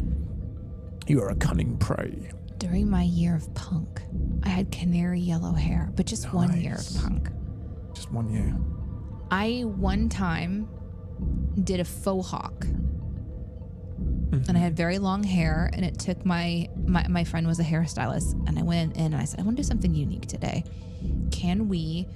I want to have like a mohawk, but I don't want to actually shave the sides of my head, but I want to get some lift. So for a couple hours, she just pulled all my hair up, sprayed it, and then we had this sort of like thing. It looked like a Roman helmet. It was so cool. Yeah, with the bristles. Yeah, but it was quite long because it had long hair. And then I went to some people's house, and I didn't think about this ahead of time because I didn't care. I didn't give a fuck. But it was really funny because it was my first faux hawk. It was right. It was my first time to meet like a dozen people. They had never met me before, and they had no idea this wasn't my norm. Yep. So I'm walking down the stairs into the basement, and my hair is hitting the ceiling of their basement, and they're just like, we had the most strange conversations, but it was a really interesting first impression. I bet they respected the heck out of you. I bet everybody wanted to talk to you and be your friend. They all thought that I was a super cool person. Yeah. I must say. It's confident. They would be disappointed. I'm kidding. I'm great. It was a faux hawk. Yep. It was a faux hawk. That's right. C'est chic. Yeah, it was definitely not something that lasted, especially after I was brushing the ceiling. Yeah. I am naturally a metalhead. I don't regret my punk phase, though. Yeah, let's go, Lloydie. I have been to many a metal gig. Yeah, you wouldn't remember it because it was, I went to go see my hairstylist friend, went directly from there to meet these people and hang out at this house, and then went home and went to sleep and washed it all out. Like, it all was just kind of, my hair is very fine. It's not going to hold. So you did not see it. And you know what? Smartphones weren't a thing back then. Otherwise, I'd have lots of pictures to share. Structural integrity was failing on that one. Great question from Slab. Why is a sex scandal common knowledge among the lower deckers? It's a good question. My headcanon for that, I'm pretty sure, is that the rumors go around the lower deckers on the Enterprise, and then when they go to a starbase, they'll talk about the stories, and then starbases become this circulation for gossip. So what I would sin there is how specific his knowledge is. Like, he may have heard a vague story that's been bastardized, but he got a lot of specifics about that story quite right. Here's a sin from Sci-Fi Brony. How many times does the update need to verify? Why is it only this time giving him a warning? Yeah, that's true. Yeah, that was a really strange part for me was, well, how many updates did he run? I wondered if it was meant to be kind of like a computer where you just delay all of the upgrades and then once you hit it. Just 3 days later, do this at 2 a.m., do this at 2 a.m., do this at 2 a.m. Yeah. Did you see this during the show? Nick says, fun fact, on Adult Swim's website, you can buy a shirt that has cloaked warbird, the cloaked warbird surrounded by 4 of the double Ds. I love it. That's really funny. The D-Deridex. It's such a freaking fun word to say, D-Deridex. Oh. Did you post all of these? The Pretty Clear Picard personally didn't know about the Borg. Did you get through all of these? Yes, I have gone through all of those. I think where we've landed is that Starfleet might have known, but didn't know that what they knew matched up with the Borg, and then later on put all of the pieces together. But there's no reason to assume that Picard would have 100% known, oh, hey, that's a Borg cube. Like, they had rumors and they had bits and pieces. They didn't have verified knowledge. Interesting. Yeah. When I was saying that we would talk about it later and the chat would have opinions about the Borg, Sarah says, I personally think the Borg are smelly and terrible. Well, that's confirmed in last week's episode. Yeah. Thank you, J.A., for saying that according to the captions, it was flesh-eating bacteria on your pee. So it was cut off. Yeah. I just thought he said peen. And then poor Lloydie decided to go Google what that was, not knowing what it was, and found out. So now you know. Oh, no. I said penis so many times. That should have been clear. Oh, that's amazing. During the show, we were talking about how it's got to be a lot of pressure to write for a franchise, and Link rightfully points out that doesn't deny write for a major franchise with CinemaSins. Yes, and that pressure is there. It's intense. Yes. The pressure to write for CinemaSins is intense, but I feel like it's different because in the world of Star Trek, you're writing for a series where you're telling an episodic kind of, I don't know, the storytelling is episodic. Ours is different. Like, we don't have characters to keep up with. We do have some CinemaSins lore. Like, technically, Ian and I write as this snarky character that watches content and can't have a good time. The character's name is Jeremy, not the same Jeremy as the real person behind the show, but like this character in our head that no matter how much he tries, he cannot have fun watching anything. And so it is a character in our mind, but it's very different because the only way that an audience would know all the specific details of this character is if we had like an animated series that we did or something that would kind of like define those characteristics. Like, we know who Worf is, and because they've shown us Worf, and now we have these beautiful websites that tell us all about these character aspects, whereas writing for what we do, although similar, the pressure is very, very different because there's not like a timeline, you know? Like, if I find something about this character that I think is relevant, I can write it into a sin and it might be adopted into our lore, but it's much more nebulous than something as high stakes as Star Trek. I know you know that, but I just wanted to talk about that. It's also a bit more anonymous as well. Like, there's a lot of people that still think the person that voices CinemaSins still writes all of CinemaSins, which is insane. It would be incredible. But yes, Commander Swift, that is my lovely Picard comfortable loungy jacket. I love it so much. It's so someday nice. I want to blow several $100s on those Star Trek boots. Oh my gosh, it's so good. Do you remember those? Of course I remember them. They're amazing. I also want the jacket that Commander Smith is wearing in that very picture. I haven't quite done that yet. I wonder if I can find it. Let me see if I can find those boots again. I'll show them the chat. See if they're still on sale. Sexy. They're not on sale anymore. Amazing. No.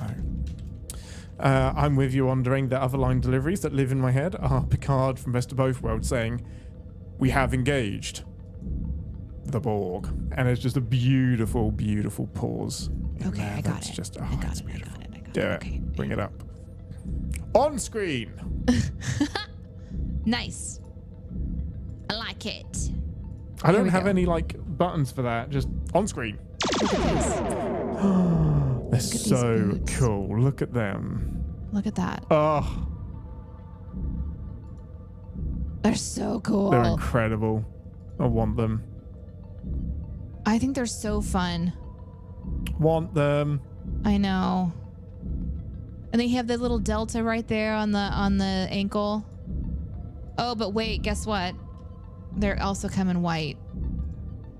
Oh, medical. Love Yeah. that.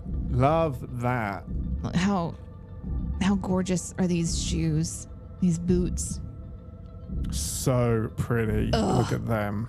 They're so unique. I do wish that the bottom had the delta on them like it does in Yeah, lower decks. lower decks, but I also look, it does say expose the truth, manifold witness. I don't know what that means. I also wish that they weren't $429 if I'm That's what I was in the saying. wish making business. I mean, come on. I'm just They're so great. a cosmic collaboration resulting in the colliding of realities. So good. So great. Ugh. Um, There's a couple of different shoe stores that I'll go to every once in a while because they make like specialty shoe stuff, Yeah. and I think they're really fascinating. And the other one is also very expensive, but they have super unique shoes that you just can't find anywhere. They're definitely not ones you're gonna Yeah. find. Anyway. I would love to share you the link. I actually bought that from an eBay store that doesn't exist anymore, but I will try and find. You can still get them. I'll try and find a link and I'll put it over in the Discord. I think are you over in the Discord, Cameron? If not, I'll try and bring it for next week's live show. When we were watching Picard, Yes. I was flipping out regularly about the clothing, and Yes. I would go to websites to try to find if somebody was selling the clothing, and Yes. regularly doing research on the website because Yes. so much sketch happens out So there. much. Yeah.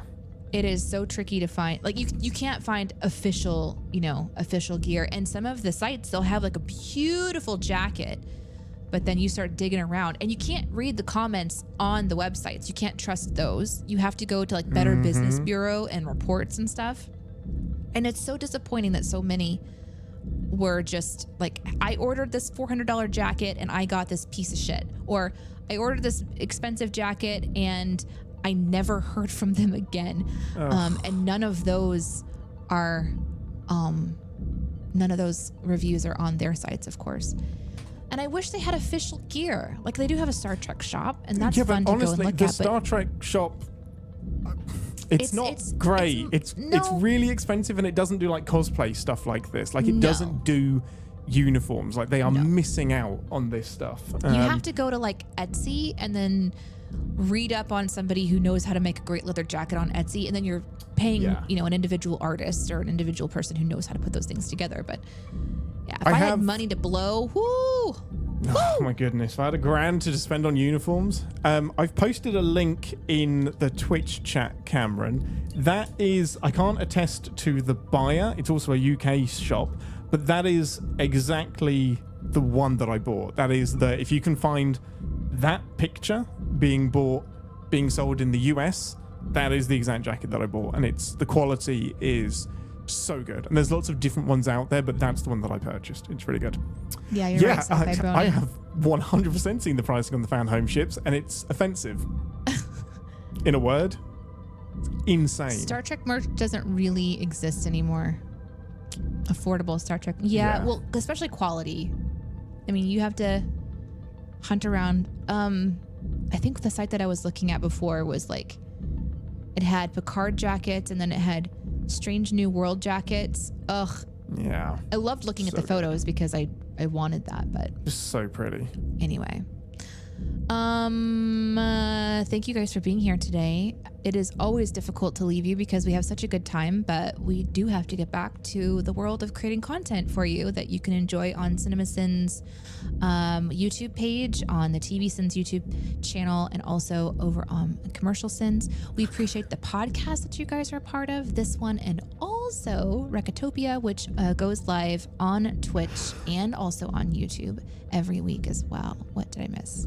No, it's Nick. It's I bring this up because I'm about to make a name for myself up in here. I have had to stop myself from putting that into the outtakes of every single script that I've written. It's Channing Tatum who delivers this line in an incredibly almost unrecognizable accent, and it's hilarious. It's already Nick's just like, do it. I've already put it in 2 videos in a week, so I'm hoping that they get posted way apart. But it's I'm about to make a name for myself up in here. It is so funny to me. I love it.